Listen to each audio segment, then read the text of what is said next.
discussion. You don't know what you're missing. We've had one, and we have fun, and I just know I had to pay for a new window. Um, Somebody fell through a window. Drinking and conversations are great, but sometimes when you got to get up after that conversation, yeah, you don't realize how much you've been drinking. So, but the people okay that was involved, it was a crazy accident.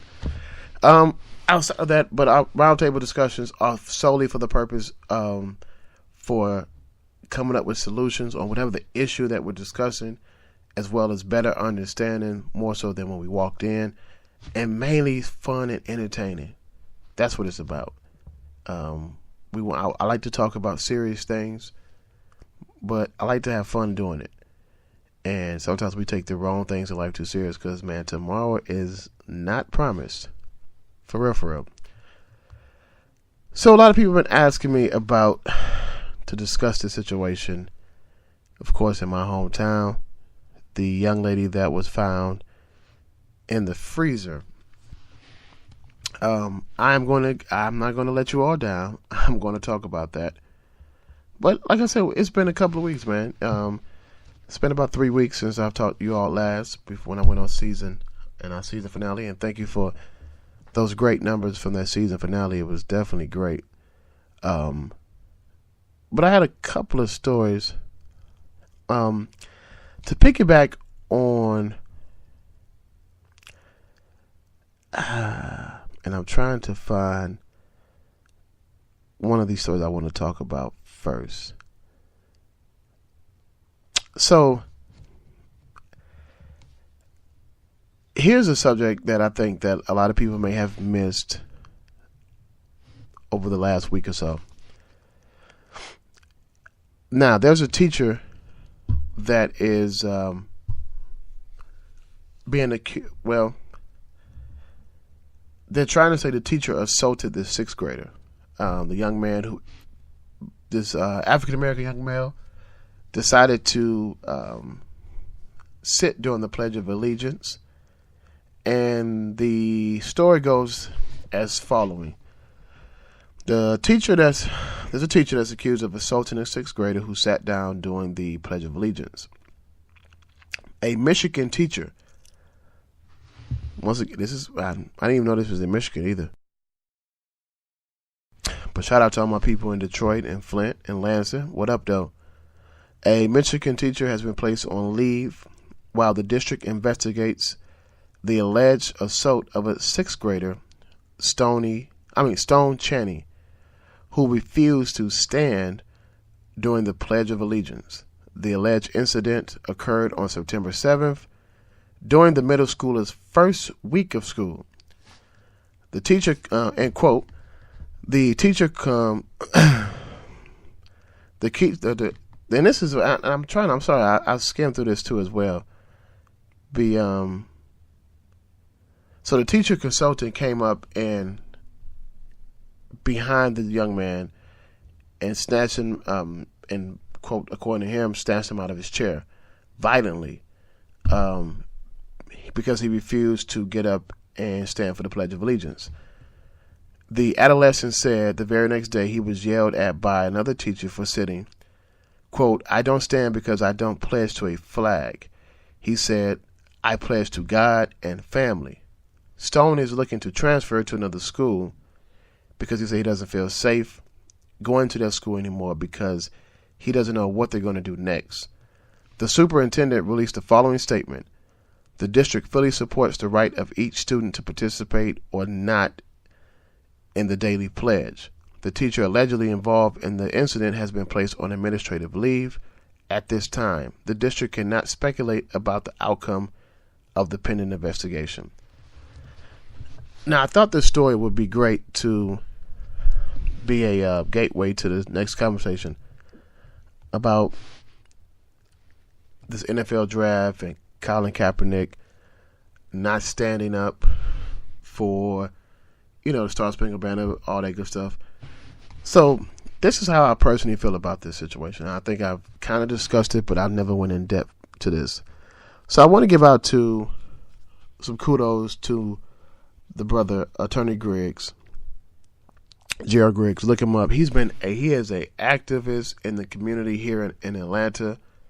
He has definitely been a part of the movement from so many social injustices towards African Americans, and right here alone in Georgia alone. And here's the thing. So I had a discussion with him, a partial discussion about the NFL boycott. And my belief is the players should be the one boycotting and not us as the supporters or the viewers of the game, right? Here's why. The NFL pays, right? Part of the collective bargaining agreement, the CBA. The NFL pays these networks pretty much in advance, based upon projected numbers.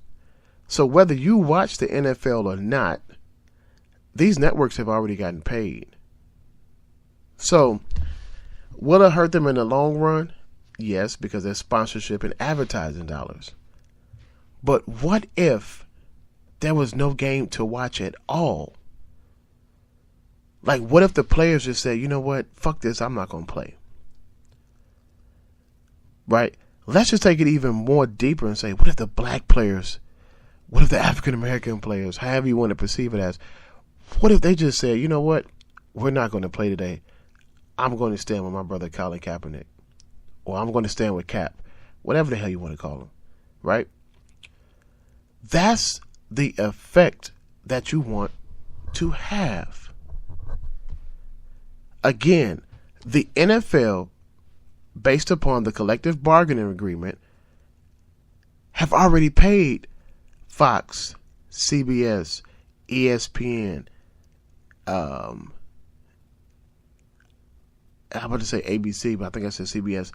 These networks have gotten paid already, part of the collective bargaining agreement.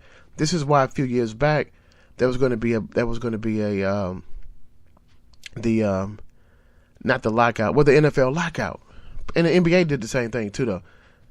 But these checks have already been written already, right? So let's just say you hurt the NFL like by not going to the games. That I agree on. Just don't show up, players or fans. That's how you hit people in the pockets. But let's just say this. If you're boycotting at the arenas, I give it kudos. But it's not a major effect. You know why? Because here's the thing. You're boycotting because there's people there. Right? But if the people weren't there, that's a real boycott. You see, here's the thing of the bus boycott and how they during the civil rights movement, how the bus boycott had the bus company by the balls. They simply didn't ride the fucking bus. They didn't ride the bus. It was that simple. They said, you know what? We don't need your bus because if we can't have equal seating on the bus, we will rather walk than to sit back in the color section of a bus. Right? Now we have the money and more power than we've had in years.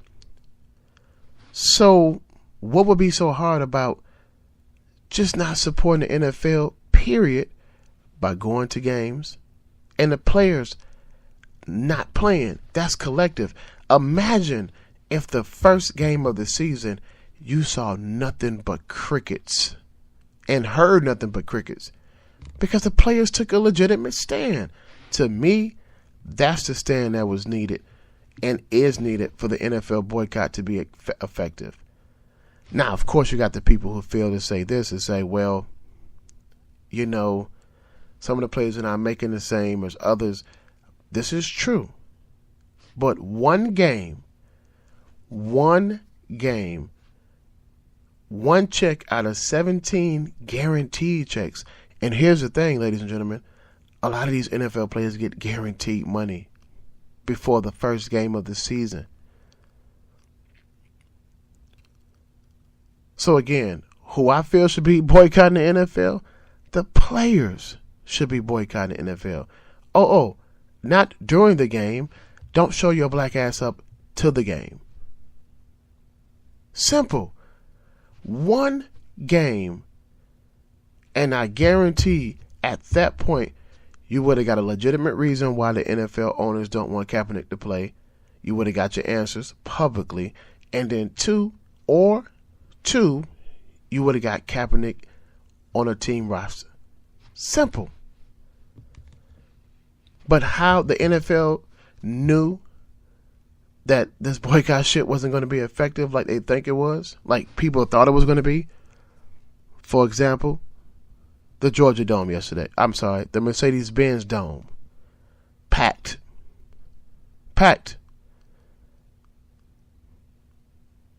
And who were the main people on my timeline that said they were going, and what a beautiful dome it was, and it's a great new stadium? Black people. So I'm confused again at why people don't understand why we're not taken serious when it comes to certain things. Now I may joke and make fun at like these homosexual and gay laws that are going into effect in situations. Now, if you haven't listened to my shows, you can go back and listen. But the one thing that the LGBT community has done is when they don't support something, they fully make sure that nobody supports that shit at all. And this is the reason why that then when they passed the law for them to get equally married and have their marriage rights and etc. like that, they were taken serious because they created an agenda. They took their agenda to the highest court in the land, and they were taken serious. But we keep singing these Negro spirituals and this kumbaya shit, and we're marching in 2017 instead of hitting the pockets where you're supposed to hit. Come on, people. In order for you to be taken serious, you got to be serious. And you have to have serious effects on what your cause is.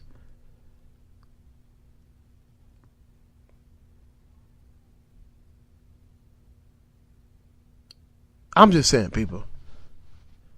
Let's just think. For real.